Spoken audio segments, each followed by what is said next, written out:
पोलिसांना पण हफ्ते पाहिजेत, अमुक पाहिजे, हे लोक खंडणी मागणार. लोकांनी बिझनेस करायचे कसे? तिथल्या लोकांचे मला मेसेज आहेत की आमच्याकडनं हफ्ते मागितले जातात, खंडणी मागितली जाते.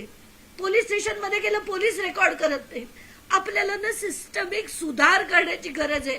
अख्ख्या सिस्टमला नीट करण्याची गरज आहे. सगळ्यांची डोकी ठिकाणावर आणण्याची गरज आहे. असा देश आपण आपल्या मुलांसाठी ठेवणार का? हा प्रश्न प्रत्येकाने विचारला पाहिजे, प्रत्येकाने. आणि लढायला शिकायला पाहिजे. घरात नका बसू. काय उखाडणार आहे ती माणसं? काल ते धनंजय मुंडे म्हणतायत की माझ्या विरुद्ध जे जे बोलले त्यांना मी नीट धडा शिकवेन. शिकवा, मी तुम्हाला ओपन चॅलेंज देते. मला जो धडा शिकवायचा शिकवा, जो जे करायचंय करा. असेल हिंमत तर बघू आपण. सगळ्यांविरुद्ध लढण्याची ताकद ठेवते, मी ताकद ठेवते.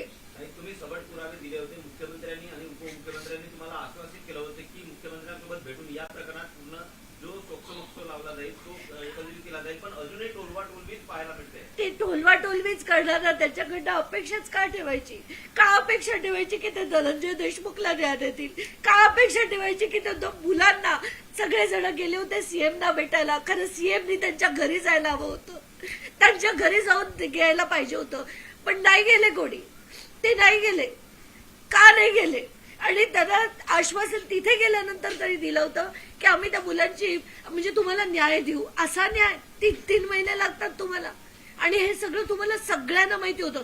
दसनी प्रत्येक त्यांच्या मीटिंग मध्ये हे सगळं जेव्हा मांडलं होतं, कारण त्यांनी ते व्हिडिओज कदाचित बघितलेले होते, कारण हे व्हिडिओ कुठल्या तरी एका ग्रुपवर टाकलेले होते.